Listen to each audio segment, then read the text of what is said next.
My name's Keith Robson. I'm an artist, illustrator, teacher. I even do a bit of writing sometimes.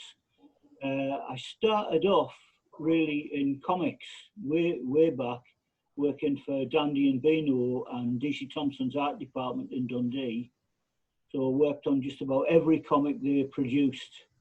That's about 20 odd comics a week in the past.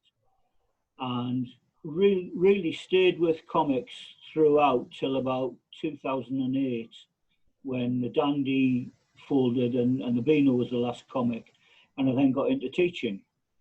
Okay, so how did you get into the comic world? I think from the first time when I was a kid and I read comics, I realised somebody drew them, and I knew instantly that was what I wanted to do. Mm-hmm. And I sat and drew comics right through school, to the great disapproval of a lot of teachers. Fantastic. So did you get any formal qualifications, or is it self-taught, or how did you Well, I did Saturday morning classes at the art college here in Hartlepool, the old art college. So I knew from the age of 11, so I knew the place really well. And then as soon as I left school, I went to art college. Fantastic. So I did 3 years and then got a job with D.C.Thomson's. Fantastic. So who were your major influences or inspirations? Well, I could name a great number of comic artists.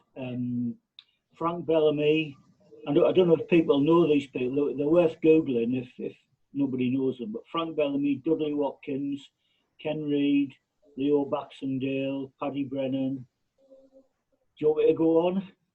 Well, it's your inspiration. Do you want to go on? Eric R. Parker, Pat Nicol. I said Leo Baxendale, didn't I? Roy Wilson. Lots and lots of others. Do these people influence your work still? Yes, I've got big collections of old comics, and I've even got some bits of original artwork I managed to glean as well, which are very precious to me. Fantastic. So, yeah, and I got to know some of these people as well, you know, and they gave me a lot of advice.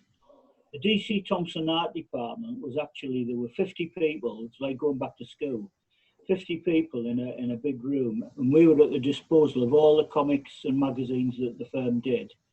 And there were a lot of older artists there, some of them even past retiring, who stayed on because they loved the job so much. And they were like mentors, so I learned on the job. Yeah. It was wonderful. Is your style not there now? There's nothing left of it now. Is your style changed? Are you using any new technologies with your work, or do you still prefer pencil and sketching? I still prefer to work directly with pen or pencil, but I do use Photoshop a lot for colour. Okay. Cool. So what about, do you collaborate with others a lot? Do you work alone mainly? Mostly alone. I mean, if I get a script, like I've got a script from someone just now for a comic that may or may not happen, but it's quite exciting. So that's somebody else's script. But towards the end of my tenure at D.C.Thomson's, I wrote all my own material. Fantastic. It's a lot easier because a writer comes onto a long-running series and they maybe don't know what's gone before. So you get a script and you think, oh, I actually did that about 6 months ago, a very similar story. But if you're doing it yourself, you've got the full history behind you. Fantastic.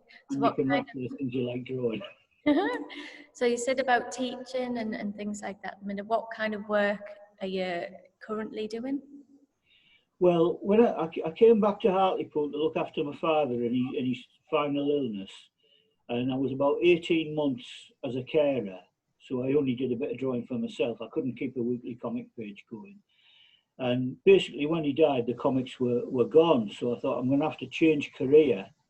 And that's when I took the teaching course at the college here in Stockton Street, and went into teaching and found that I absolutely love working with primary children, which I still do.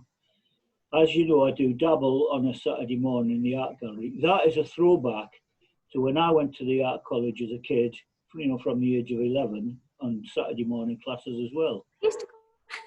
So I'm really chuffed to be able to do dabble, hopefully when it comes back. So do you sell your work anywhere? Do you have exhibitions But I know you've been involved in the illustration festivals in Hartlepool in the past. Yeah, that's been wonderful. And well, I've sold things online on Facebook. I do a thing every year called Inktober, which is a sort of a worldwide challenge to do an ink drawing every day for 31 days, the month of October. And you post them up on their site. It goes on several sites. And I've had people all over the world now asking to buy things, which is great. And thanks to you, I've got a website coming up pretty soon, so I can get online as well. Yeah, brilliant. So do you feel that, well, obviously we know that creative arts are important. Why do you think creative arts are important personally and more wider based socially? Well, I think art is a very personal thing to each person that paints, draws, makes models, whatever. And it's a way for them to express themselves, and it gives them a voice when they maybe don't have a voice anywhere else. And it's very therapeutic. Yeah, it is, isn't it? You know, I run quite a few classes. Well, I did, you know, in happier times, and people get an awful lot out of it, even if it's only sort of colouring in or doing very simple stuff. But it takes you out of the big bad world for an hour or so, a couple of hours, or in my case, all the time. Obviously, it's an amazing to kind of have a career in what you love. It's very lucky to do. Do you feel that, I mean, this past year has been diabolical. Do you feel that it's affected your practice? How has it affected your practice? Have you got plans for the future? Are you feeling positive? Definitely. And I mean, I try to be positive, and I've looked on it as a kind of an enforced sabbatical, if you like. And I've developed, you know, areas of my own work, and the model making, which we never mentioned, but obviously you know about that with the Albion Terrace. I worked in television many years ago as a model maker as well on a show called Story Store, which you can still see on YouTube. And I've developed that a little bit more now. So with the Albion Terrace, that's about the biggest scale I ever worked in. And I'm doing something right now, a smaller version of the same thing, which I hope I'll get done in time for Christmas to put in my own window. So it's been amazing speaking to you, Keith. Thank you very much. When your website comes up, will it be www.keithrobson.com? Very, very likely to be. I think he's done me the dummy version of it, and now I've got to come up with a banner for the top and the content and everything. But yeah, I'll post it up on Facebook, and I'll obviously let you know, and hopefully get, you know, some of my work uploaded onto it. Excellent. Well, thank you very much for speaking to us. Oh, thank you as well, Rachel. Thank you.